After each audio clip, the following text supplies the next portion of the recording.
Today on Inquirer, Department of Migrant Workers suspends deployment of first-time domestic helpers to Kuwait. Death toll jumps to more than 8,700 after massive earthquake in Turkey and Syria. 2 Filipinos hurt in Turkey, according to the DFA. Unemployment rate inches up to 4.3% in December.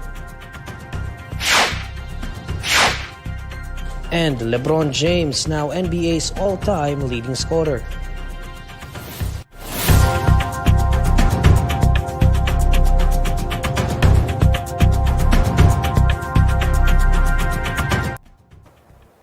Good evening. President Bongbong Marcos has arrived in Japan for a 5-day working visit where 7 bilateral deals are expected to be signed by the two governments. To give us an update, here's Gabriel Lalu reporting live from Japan. Gab? Hello, Neil. President Ferdinand Marcos Jr. and the rest of his entourage arrived in Tokyo, Japan at 5:36 p.m. today for a 5-day official working visit where deals on defense, agriculture, and infrastructure will be discussed. Marcos will have several appointments starting Thursday, as he is expected to meet members of Japan's imperial family and then members of the government led by Prime Minister Kishida Fumio. Before leaving the Philippines earlier, Marcos said that this visit is an essential part of a larger foreign policy agenda, which is aimed at forging closer political ties, stronger defense and security cooperation, and lasting economic partnerships. Marcos was accompanied by First Lady Liza Araneta Marcos, members of the cabinet, and key lawmakers including Senate President Juan Miguel Zubiri and House Speaker Ferdinand Martin Romualdez.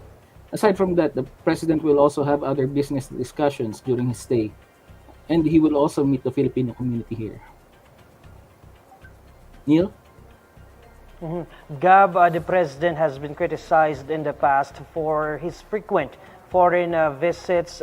Gab, I believe, please correct me if I'm wrong, this is the third one for this year, right?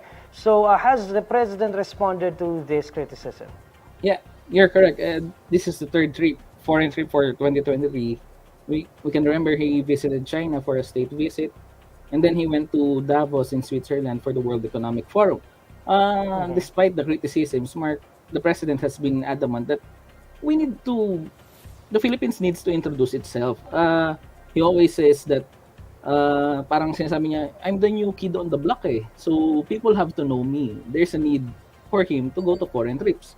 But at the same time, he also promised that he would have fewer foreign trips in 2023 to focus more on the problems at hand within the country. Okay, thanks, Gab. That's Gabriel Lalu reporting live. The Department of Migrant Workers has suspended the deployment of first-time Filipino domestic helpers bound for Kuwait. To tell us more, here's Jean Mangaluz reporting live. Jean? Neil, the DMW has temporarily stopped processing applications of first-time Filipino domestic helpers bound for Kuwait. This development comes in light of the gruesome murder of Julie Villanueva, the OFW who was reportedly killed by the son of her Kuwaiti employer. DMW Susan Ople said that the applications for household services in Kuwait will be suspended until significant reforms have been made resulting from upcoming bilateral talks with the said country. During a Senate committee hearing on migrant workers in relation to Ranara's murder, Senator Rafi Tulfo lamented how Ople had shot down his recommendation to impose a total deployment ban to Kuwait. He said that he does not know why Ople is favoring policies that will help recruitment agencies. According to Ople, however, the DMW has not resorted to a total deployment ban due to the OFWs who have already been working in Kuwait for several years. She added that the Kuwaiti government has also been willing to engage in bilateral talks that will tackle the abuse that the OFWs in the country have been previously enduring. Ople reportedly did not oppose the possibility of imposing a total deployment ban. The DMW has sent a fact-finding team to Kuwait to gather information from the ground that will help create evidence-based labor policies concerning OFWs. That's it from me, Neil. Back to you. That's Jean Mangaluz reporting live. 2 Filipinos in Turkey were hurt following the massive earthquake that jolted the foreign nation, according to the Department of Foreign Affairs. In a message to reporters Tuesday evening, DFA spokesperson Teresita Daza said the Philippine Embassy in Ankara, Turkey has informed them that the 2 Filipinos reportedly injured are currently fine. The DFA said that there have been no reported injuries so far in Syria, which was also juggled by the 7.8 magnitude earthquake. However, 60 Filipinos in Syria were recorded to have been affected by a catastrophe. Meanwhile, the death toll across Turkey and Syria has breached 8,700, according to a report from AFP. Rescuers battled the cold to find survivors under buildings flattened by the earthquake. Tremors that inflicted more suffering on a border area already plagued by the conflict left people on the streets burning debris to try to stay warm as international aid began to arrive. President Bongbong Marcos recently said the Philippine government will send a team to Turkey to help in earthquake-hit areas, as well as provide aid to victims, such as blankets and winter clothing. Next on Inquirer today,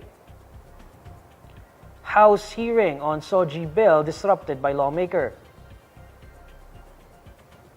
Unemployment rate inches up to 4.3% in December. And LeBron James, now NBA's all-time leading scorer. This Inquirer today will be back shortly.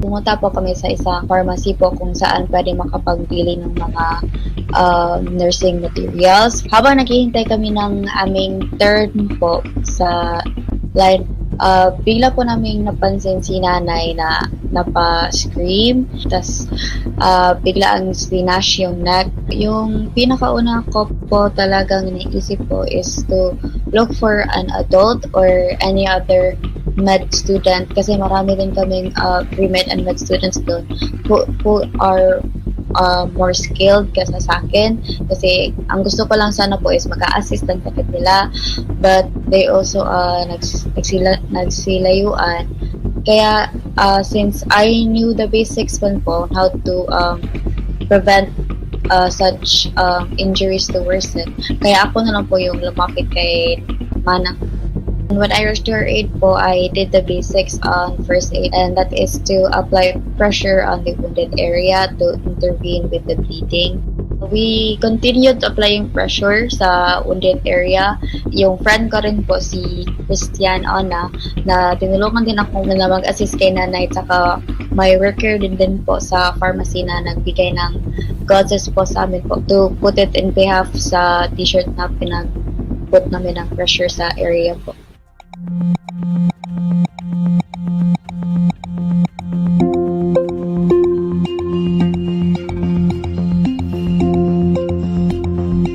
Natakot po actually. Yung thought po kasi na since tutulungan ko si nanay, baka ako po yung susundin ng mama. Baka bigla akong balikan saka nasaksakin.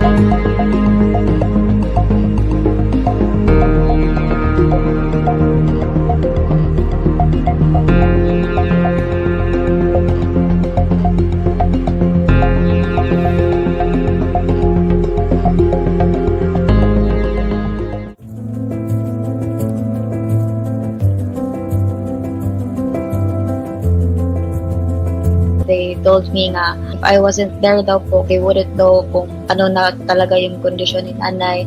And that sabi din po nila nga, I'm truly living up to my name daw po na isang angel daw po. Yung ganun po ang mga interactions po.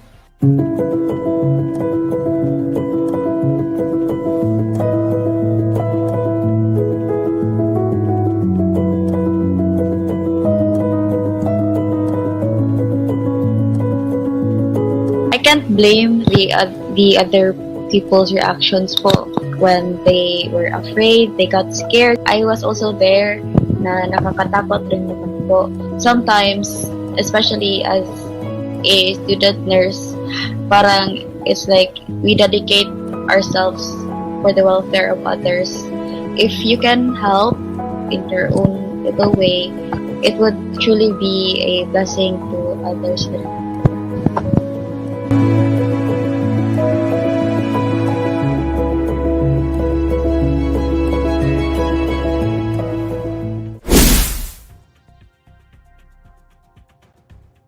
The hearing of 8 House bills pertaining to anti-discrimination on the basis of sexual orientation and gender identity expression, or Sogie, was disrupted by a lawmaker on the basis of forum shopping issues.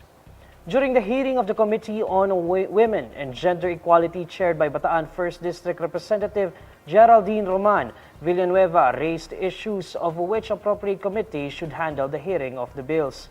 ACT Teachers Party List Representative Franz Castro, who took over as chair due to Romana needing to speak about her bill, insisted that the bill's authors deliver their sponsorship speeches first, but Villanueva pressed to be allowed to speak.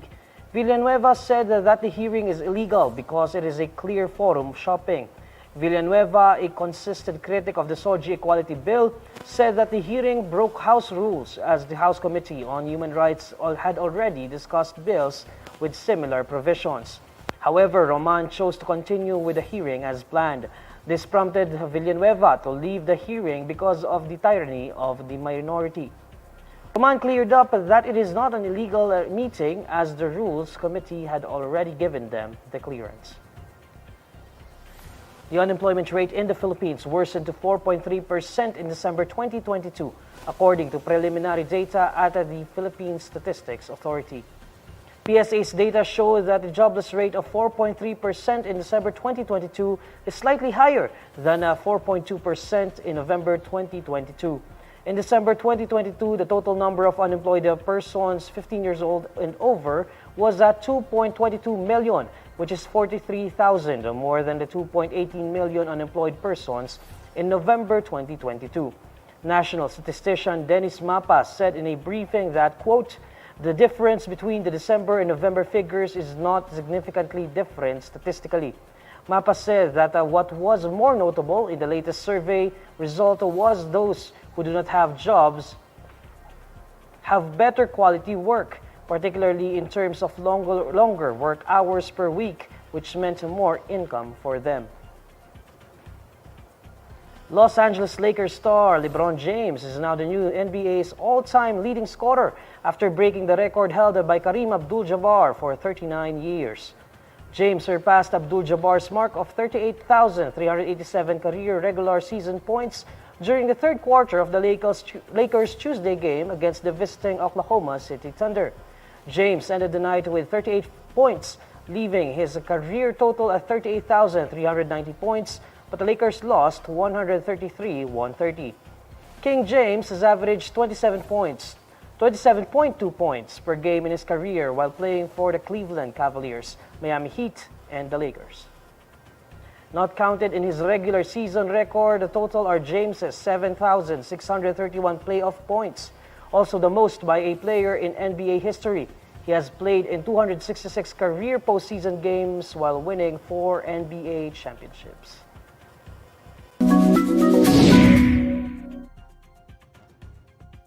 Alamin naman natin ang mainit na balita sa mundo ng showbiz kasama si Irvin Santiago ng Bandera. Irvin? Hi Neil at sa lahat ng mga kabandera natin all over the universe. Ito na nga ang latest Bandera Chika. Hanggang ngayon ay marami pa rin nag-aabang at umaasa na muling magtatambal sina Judy Ann Santos at Piolo Pascual sa isang teleserye o pelikula. Ilang dekada nang hindi nagkakasama sina Piolo at Juday sa isang acting project, kaya naman kapag umaharap sila sa mga miyembro ng entertainment media ay hindi nawawala ang tanong kung kailan ba talaga mangyayari ang kanilang reunion project. Sa press con ng bagong horror movie ni Juday, ang The Diary of Mrs. Winters, makahulugan ang naging sagot niya tungkol kay Piolo, habang super excited naman siya na makatrabaho uli ang nag-iisang superstar na si Nora Honor. We'll see. We'll see. Ako more than anything, it's not just the character, it's the relationship with your co-actor. It's that. Diba? Parang mas gusto ko nakagagawa ka ng pelikula, yung everybody happy. So, kung ano naman, yun, meron namang, kung matutuloy, nandun naman ako. Wala naman ako sinasarang possibilities. Pero ang sa akin lang sa ngayon, yung state of mind ko is, I will do a project if I'm comfortable with my co-star. Working with Ate Guy, national artist. Of course naman, hello! Sino bang hindi? When was the last time ba? Babae pa! Lapita ka si Wahara, hindi Tanida. I'm so happy and I'm proud na nakatrabaho ko siya. Kasi hindi na rin naman madalas tumanggap si Ate Guy ng proyekto lately. But I'm happy na nagawa ko pang makatrabaho si Ate Guy sa isang pelikula with Direk Lupita and Nida Blanca. So I think that alone, buong-buo na yung history ko. Maraming posibilidad. Wala naman din masamang maging honest. At yan ang Bandera Chika natin today. Thanks, Neil. Salamat, Irvin. And these are the stories you need to know today. I'm Neil Mercado. Catch Inquirer Today live weekdays at 6 p.m. Follow INQUIRER.net on Facebook, Twitter, YouTube, TikTok, Instagram, and Reddit. For more stories, visit INQUIRER.net. Good evening.